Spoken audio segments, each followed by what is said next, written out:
மாதங்கி தாயார நீ ஆத்மார்த்தமா வழிபாடு பண்ணும்போது நீ அதிமேதாவியா மாறுவ அப்படின்றது சொல்லுது. எல்லா மந்திரங்களையும் கற்றவள் அவ. ஆக மந்திரினி, பிரம்மனுக்கே உபதேசம் பண்ணவ அவ. அப்ப பிரம்மனுக்கு தான் எல்லா ஞானமும் உண்டு, இவளுக்கு அவளுக்கே உபதேசம் பண்ற ஞானம் உண்டா. இந்த மாதங்கி தாயார நீல சரஸ்வதி அப்படின்னு சொல்றது உண்டு. பொதுவா நீங்க தசமகா வித்யாக்களை வழிபாடு பண்றீங்க அப்படின்னாமா கண்டிப்பா உங்க சுய ஜாதகம் ஒரு முறை அனலைஸ் பண்ணிக்கோங்கம்மா. மாதங்கி அப்படின்றது முழுக்க முழுக்க ஷாமலா தேவி அப்படின்னு நம்ம சொல்றோம் பார்த்தீங்களா, ஷாமலா நவராத்திரி அப்படின்றோம். அது முழுக்க முழுக்க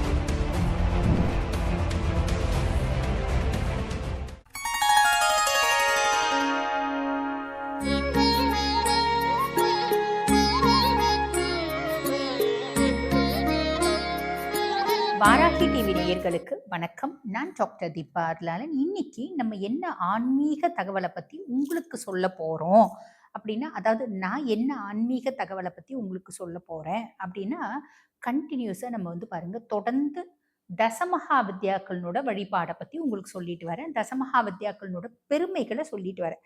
அந்த விதத்தில் இன்னைக்கு எந்த வித்யாவை பற்றி சொல்ல போகிறேன் அப்படின்னா, மாதங்கி தாயார். மாதங்கி தாயாருடைய வழிபாடு தான் சொல்ல போறேன். யார் இந்த மாதங்கி? மாதங்கி தாயார் யாருங்க அப்படின்னு கேட்கீங்க அப்படின்னா, கலைகள் 64க்கும் தாயார் அவர் தான். அவளை நம்ம வழிபாடு பண்றோம் அப்படின்ற பட்சத்துல என்ன அறிவு, ஞானம், தெளிவு, புத்திசாலித்தனம், நல்ல எக்ஸலண்டா பேசக்கூடிய திறமை, இது அத்தனையும் பாத்தீங்கன்னா மாதங்கி தாயார்னோட வழிபாட்டு மூலியமா கிடைக்கும். அதுக்கு மேல சுய ஜாதகத்துல புதன் கெட்டு போயிருக்கான். ஒரு சில ஜாதகத்துல புதனும் கெட்டு போயிருப்பாரு, குருவும் கெட்டு போயிருப்பாரு. ஆக ஞானக்காரகனான கேத்துவும் கெட்டு போயிருப்பார். இந்த மாதிரி எல்லாம் இருக்கும்போது அவங்களுக்கு நிறைய பாத்தீங்கன்னா புத்தி சார்ந்த பிரச்சனைகள், கற்பது சார்ந்த பிரச்சனைகள், படிப்பாங்க ஞாபகத்துல இருக்காது, கண்டினியூஸா பேச தெரியாது, பேச முடியாது, திக்குவாங்க. பொதுவா ஜோதிடத்துல சில 100 விதிகள் அப்படின்னா பல ஆயிரம் விதிவிலக்குகள் இருக்கதான் செய்து பொதுவான ஒரு விஷயத்த நான் சொல்றேன். இந்த மாதிரி எல்லாம் இருக்குது அப்படின்னும் போது சில பிள்ளைங்களுக்கு படிப்புல நாட்டமே இருக்காது. ஒரு 10ஆம் கிளாஸ் வரைக்கும் குழந்தை நல்ல ஜம்முன்னு படிச்சிருக்கும். அதுக்கப்புறம் பாத்தீங்கன்னா படிப்புல டிஸ்ட்ராக்ஷன்ஸ் அப்படின்னு சொல்லுவாங்க பாத்தீங்களா, கவனக்குறைவு இருக்கும். ஏகப்பட்ட டிஸ்ட்ராக்ஷன்ஸ் இருக்கும்.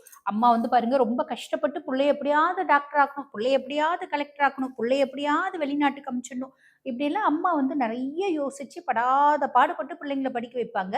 பிள்ளைங்க பாத்தீங்கன்னா அந்த கரெக்டா நம்ம ஒரு விதை போட்டு செடி நல்லா பராமரிச்சு மரமாகி பழம் வைக்கிற நேரத்துல பாத்தீங்கன்னா ஃபுல்லும் பூச்சி பிடிச்சிட்டு பாத்தீங்களா, அந்த மாதிரி அந்த காலகட்டம் கரெக்டா பாத்தீங்கன்னா குழந்தைங்களுக்கு சுய ஜாதகத்துல தசை மாறும். தசை மாறுறதுனால குழந்தைங்களுக்கு நிறைய பிரச்சனை வரும். முக்கியமா எல்லா தசை மாறினாலும் பிரச்சனை வர்றது இல்லைங்க. பெரும்பாலும் பாத்தீங்கன்னா கேத்து சரியில்லை, கேத்து தசை நடக்குது, கேத்து 8ல இருக்கான் அப்படின்னு வச்சுக்கோங்களேன், 8ல இருக்கான், 6ல இருக்கான், 12ல இருக்கான், கேத்து கெட்டு போயிருக்கான், நட்சத்திர சாரம் வாங்க பாபனோட நட்சத்திர சாரம் வாங்கியிருக்கான். அப்ப கேத்து தோசையும் போது குழந்தைக்கு பாத்தீங்கன்னா மன ரீதியான குழப்பங்கள், extreme frustration, stress, illusion, delusion, hallucination, இப்படி ஸ்கீசோஃப்ரீனியா வரைக்கும் கூட போறதுக்கு வாய்ப்பு உண்டு. அம்மா என்ன நினைச்சுப்பாங்க, குழந்தை எதை பார்த்தோ பயந்துடுச்சு, குழந்தைக்கு செய்வினருக்கு, குழந்தை வேலை காத்து பாத்தீங்கன்னா காத்து அண்டிடுச்சு, என்னென்னவோ யோசிப்பாங்க. ஜாதகத்தை பார்த்தா இப்படி இருக்கும். அதே மாதிரி பாருங்க, குழந்தைக்கு ராகு தசை நடக்குது, இல்ல சுக்கிர தசை நடக்குது, இவங்கெல்லாம் கெட்டு போயிருக்காங்க அப்படின்னா பிள்ளைங்களுக்கு படிப்பு மேல சுத்தமா நாட்டம் இருக்காது. அதுவும் ராகு தசை நடக்குது, ராகு கெட்டு போயிருக்கா அப்படின்னு வச்சுக்கோங்களேன், பிள்ளைங்களோட ஆட்டம் ரொம்ப ஜாஸ்தியா இருக்கும். ஒரு ஒரு அதாவது நிதர்சனமா ஒரு ராட்சசனை வீட்டுல பாக்குற மாதிரி அம்மா ஃபீல் பண்ணுவாங்க. அம்மா கையை ஓங்குனா பலார்னு அடிச்சிடுவாங்க. அம்மா பேச ஆரம்பிக்கும் போதே சண்டை, அம்மாக்களும் அவ்வளோ பெத்த தாயை படாத பாடுபடுத்துவாங்க. இந்த மாதிரி எத்தனையோ கதைகளை, எத்தனையோ விஷயங்களை நாங்க பார்த்திருக்கோம்மா. சரி, இந்த மாதிரி எங்களுக்கு காரணம் ஜோதிடத்தை பார்த்தா நீங்க என்ன தசையில இருக்கீங்க, ஏன் இந்த மாதிரி ஒரு பிரச்சனையை நீங்க அனுபவிக்கிறீங்க, அத்தனையும் துல்லியமா தெரிஞ்சிடும். அதுக்கும் மேல படிப்புல பொதுவா சொல்லணும் அப்படின்னா, படிப்புல பெருசா நாட்டம் இல்லைங்க. சில குழந்தைங்க பாருங்க புதன் தசையிலே இருக்கும், படிக்காது. புதன் அஸ்தங்கம் ஆயிட்டு இருப்பான், புரியுதுங்களா, அந்த மாதிரி எல்லாம் இருக்கும். புதன் முடங்கிட்டு இருப்பான். இந்த மாதிரி நிறைய விஷயங்கள் இருக்கதான் செய்யுது. ஆக நம்ம இந்த மாதிரி படிப்பு சார்ந்த அத்தனை பிரச்சனைகள், படிக்கிறது, ஒரு நல்ல ஒரு காம்படிட்டிவ் எக்ஸாம்ஸ் எழுதுறது, நல்ல ஒரு சேர சூப்பரா எக்ஸலண்டா பேசக்கூடிய தன்மை. இல்லம்மா நாங்க செஃப்பா இருக்கோம், எங்க கலை, எங்க செஃப்ல நாங்க சூப்பர் டூப்பரா இருக்கணும், நம்ம மாதங்கி தாயார வழிபாடு பண்ணோம். அம்மா நாங்க அரசியல்ல இருக்கோம். அரசியல் துறையில நாங்க பெரிய வந்து சாதிக்கணும். மாதங்கி தாயார வழிபாடு பண்ணோம். அம்மா நாங்க இயல், இசை, நாடகத் துறையில இருக்கோம். நாங்க பெரிய லெவல்ல சாதிக்கணும். மாதங்கி தாயார வழிபாடு பண்ணோம். நாங்க நடிக்கிற தொழில்ல இருக்கோம். நாங்க சாதிக்கணும். மாதங்கி தாயார வழிபாடு பண்ணோம். நாங்க வந்து பார்த்தீங்கன்னா, ஒரு பெரிய அட்மினிஸ்ட்ரேட்டிவ் ஆஃபீசர்ஸா இருக்கோம். நாங்க ஜம்முன்னு கெத்தாவே இருக்கணும். மாதங்கி தாயார வழிபாடு பண்ணோம். இப்படி 1ஆ 2ஆ எல்லா விஷயத்துக்கும் தாயாரினோட வழிபாடு அப்படின்றது அற்புதமான பலன்கள உங்களுக்கு கொடுக்கும். சரி. நான் முன்னமே சொன்னேன். ஆயக்கலைகள் 64க்கும் அவ தான் தாய் அப்படின்னு. இந்த மாதங்கி தாயார்ன பத்தின கதை என்ன? அவளோட வரலாறு நம்ம தெரிஞ்சுக்கணும். மாதங்கி தாயார் வந்து பார்த்தீங்கன்னா, சாக்ஷாத் அம்பிகை. ஒரு முறை மாதங்கி தாயாரினோட கதை ஒண்ணு இருக்கு. அது என்ன அப்படின்னா, ஒரு முறை வந்து பார்த்தீங்கன்னா, மதங்க முனிவர் தவம் பண்ணிட்டு இருக்கார். தவம் பண்ணிட்டு இருக்கும்போது பிரளயம் வருது. பிரளயம் வரும்போது நாரதர பார்க்குறார். நாரதர பார்த்துட்டு, "ஐயா, நான் சிவன நோக்கி தவம் பண்ணிட்டு இருக்கேன். என்னோட தவம் கலையவே கூடாது. நான் எப்பயுமே சிவனை நோக்கி தவம் பண்ணிட்டே இருக்கணும். ஒரு இடம் சொல்லு. நான் அங்க போய் உட்கார்ந்து பண்றேன். எந்த பிரளயமும் என்ன வந்து ஒண்ணும் பண்ணக்கூடாது. அப்படின்ற பட்சத்துல நாரதர் சொல்லுவாரு, இப்ப இருக்க திருவெங்காடு புதன் ஸ்தலம். அந்த இடத்துல போயிட்டு நீ வந்து பார்த்தீங்கன்னா, அந்த பூமியில போயிட்டு நீ தவம் பண்ணு. பிரளயம் வந்து அந்த இடத்துல வந்து பார்த்தீங்கன்னா, எந்த பிரளயமும் வராது. உன்ன வந்து பார்த்தீங்கன்னா, யாரும் டிஸ்டர்ப் பண்ண மாட்டாங்க. இயற்கையும் சேர்ந்து அப்படிம்பாரு. உடனே அவர் அங்க போய் தவம் பண்றார். தவம் பண்ணிட்டு இருக்கும்போது பிரளயம் எல்லாம் நடந்து முடிஞ்சு, புதுசா வந்து பார்த்தீங்கன்னா, ஜீவன்கள் எல்லாம் உலகத்துல உற்பத்தி ஆயிடுச்சு. ஈசனுடைய கருணையினாலயும், அம்பிகையினோட கடாட்சத்தினாலயும் புது உயிர்கள் உலகத்துல ஜனிக்க ஆரம்பிச்சிடுச்சு. அப்ப அந்த மனுஷர் வந்து தவம் பண்ணிட்டு இருக்காரு. அவரோட தவத்துக்கு மெச்சி ஈசன் அம்பிகையோட ரிஷப வாகனத்துல எழுந்தருள்றான். எழுந்தருளும் போது மகனே அப்படின்னு ஈசன் கூப்பிடுறாரு. ஈசன் கூப்பிட்ட உடனே ஒரு கண்ணு திறந்து பார்க்கறாரு. கண்ணு திறந்து பார்த்து ஈசனை சாக்ஷாத் நமஸ்காரம் பண்றாரு. அடுத்த செகண்ட் அம்பிகையை பார்க்கறாரு. எத்துணை அழகு! கண்ணு, மூக்கு, காது, வாயில எவ்ளோ அழகு! அவ்ளோ லட்சணமா இருக்கா. அவள பார்த்தோனே அம்பிகைய பார்த்தோனே ஆசை வருது அவருக்கு. என்ன ஆசை? இவள மாதிரி நம்மளுக்கு ஒரு பொண்ணு இருந்தா நல்லா இருக்குமே! அப்படின்னு யோசிக்கிறார். இந்த மாதிரி ஒரு பொண்ணு வேணும் அப்படின்னு ஆசைப்படுறாரு. ஆசைப்பட்டு அம்பிகையே லயிச்சு பார்க்குறாரு. அப்ப ஈசன் சொல்றான், "தத்தாஸ்து" அப்படின்னுட்றான். தத்தாஸ்து அப்படின்னா, இவள மாதிரியே ஒரு பொண்ணு. இவளே உனக்கு பொண்ணா பொறப்பா. இவள மாதிரியே ஒரு பொண்ணு இருந்தா எப்படி இருக்கும்? அம்பிகையே எனக்கு பொண்ணா பொறந்தா எப்படி இருக்கும்? ஆசை யார விட்டுச்சு? நம்மளுக்கு தோணும் இல்லையா?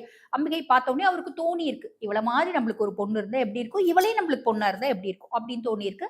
உடனே ஈசன் தத்தாஸ்து அப்படின்னுட்டார். அம்பிகை எப்படி ஒரு மனுஷனுக்கு பொண்ணா பொறக்க முடியும்? பொறக்கறதுக்கு வழியும் வாய்ப்பும் கம்மி இல்லையா? அகிலலோக அன்னை இல்லையா அவ? அப்ப அவளோட ஒரு அன்ஷ் அப்படின்பாங்க. அவளோட அன்ஷ்னா அவளோட ஒரு பிம்பம், அவளோட சொரூபம், அவளோட கடாட்சம் பொருந்தி ஒரு குழந்தை பூலோகத்துல பொறக்குது. அது பொறக்குதா? யாரோட வயிற்றிலயாவது அந்த குழந்தை பொறக்குதா? இல்ல. ஒரு முறை என்ன ஆகுது, மதங்க முனிவரும், அவரோட மனைவியும் வந்து பாத்தீங்கன்னா, ஒரு ஆசிரமம் வச்சுன்னு சைவத்த பரப்பிட்டு வராங்க, வழிபாடுகள சொல்லிட்டு வராங்க, குருகுலம் நடத்திட்டு வராங்க. அப்ப அவர் வந்து பாத்தீங்கன்னா குளிக்க வரார். குளிக்க வரும்போது ஒரு தாமரை மலர், அந்த தாமரை மலர்ல அழகான ஒரு குழந்தை. கண்ணு, மூக்கு, காது, வாயில அவ்ளோ லட்சணமா இருக்கு. அழகான குழந்தை. ஆனா பச்சை நிறத்துல இருக்கு. அத பார்த்த உடனே அம்பிகைக்கும் அவரு அதாவது அத பார்த்த உடனே அம்பிகை தான் அது அப்படின்றத புரிஞ்சுக்கினாரு.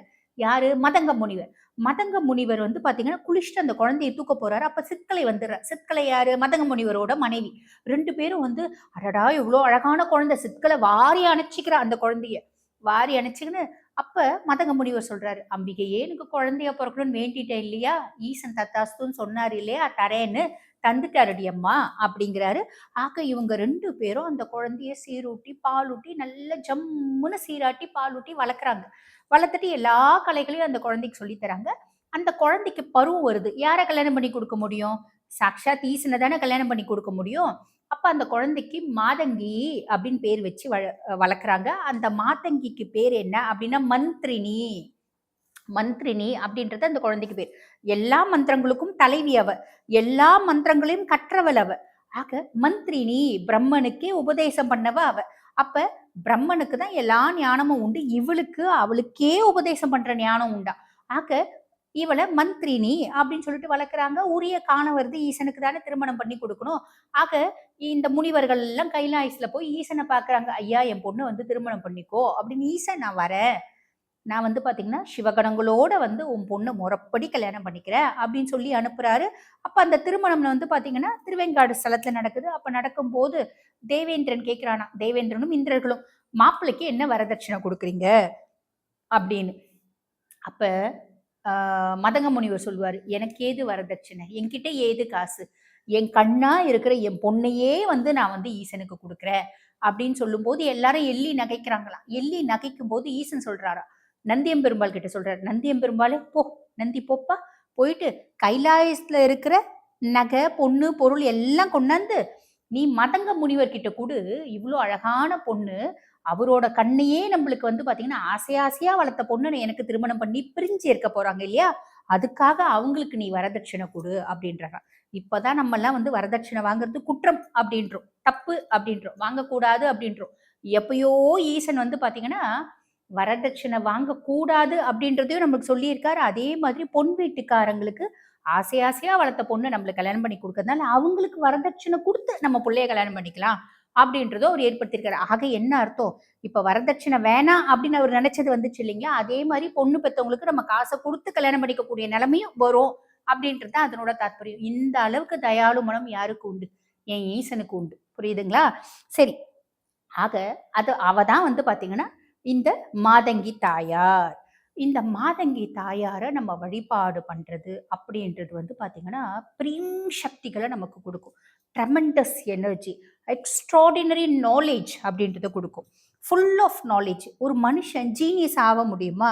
ஆக முடியும். அது எத்தனையோ விஞ்ஞானிகள் சொல்லியிருக்காங்க. எயின்ஸ்டன் சொல்லியிருப்பார், எ genius is nothing, just 1% intelligent, 99% hard work அப்படின்னு இருப்பாங்க. ஆனா நம்ம சாஸ்திரங்கள் என்ன சொல்லுது அப்படின்னா, அவர் சொன்னதும் உண்மைதான். அதீத புத்திசாலிங்க அப்படின்றது 1% நம்மளுக்கு புத்திசாலித்தனம் இருந்தா போதும், 99% நம்ம கடினமா உழைக்கிறோம் அப்படிங்கும்போது நம்ம பெரிய அதிமேதாவியா மாறிடும். ஒரு விதத்துல அது உண்மை. ஆனா நம்ம சாஸ்திரங்கள் சில விஷயங்கள் சொல்லுது. என்ன சொல்லுது அப்படின்னா, மாதங்கி தாயார நீ ஆத்மார்த்தமா வழிபாடு பண்ணும்போது நீ அதிமேதாவியா மாறுவ அப்படின்றது சொல்லுது. எந்த தொழில நீ சாதிக்கணும்னு நினைக்கிறியோ அந்த தொழில்ல பெரிய அளவுல நீ சாதிப்ப அப்படின்றதும் சொல்லுது. புரியுதுங்களா?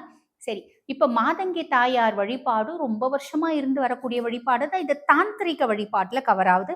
தாந்திரிக மந்திர முறைகள் அப்படின்றது ஜாஸ்தி இருக்கும். ஐயோ தந்திரவம்மா, தந்திரா அப்படின்றதும் தாந்திரீகம் அப்படின்றதும் வந்து பாத்தீங்கன்னா மனுஷங்க கலியுகத்துல ரொம்ப கஷ்டப்படுவாங்க. அவங்களால ரொம்ப நாள் வந்து பாத்தீங்கன்னா பழைய காலத்துல நம்ம பார்ப்போம் இல்லைங்களா, பல 100 வருடங்களா தவம் செய்யறது, யுக யுகமா தவம் செய்யறது, அந்த மாதிரிலாம் அவங்களால முடியாது.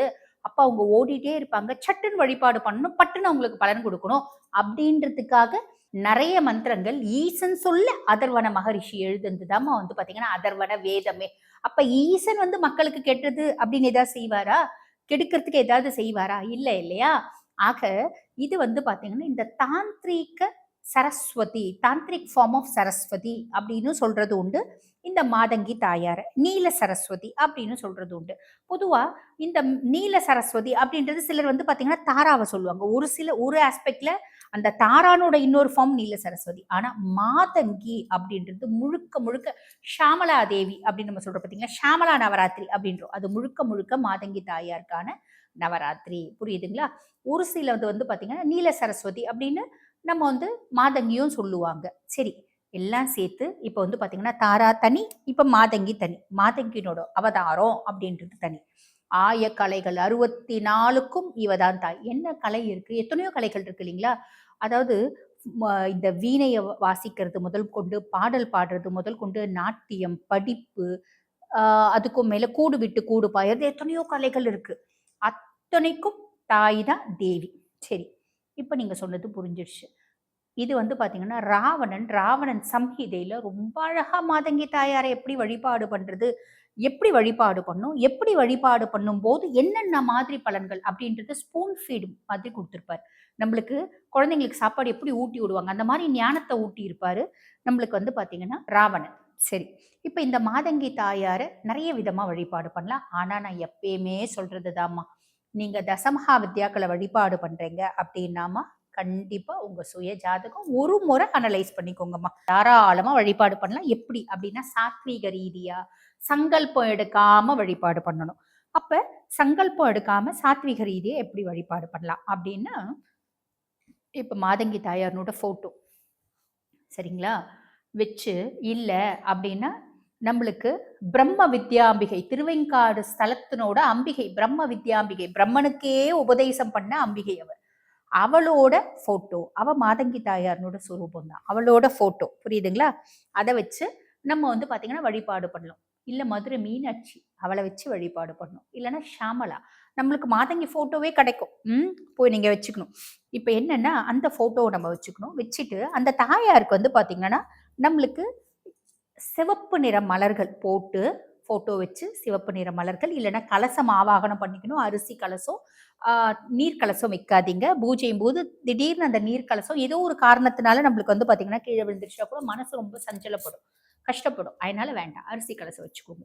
வச்சுட்டு ஒரு மணையில பச்சை நிற துணி போட்டுருங்க. அதுக்கு மேல அரிசி கலசம் ஸ்தாபனம் பண்ணுங்க. ஸ்தாபனம் பண்ணிட்டு ஒரு அகல் 9 திரி போட்டுடணும். ரெட்டை திரி.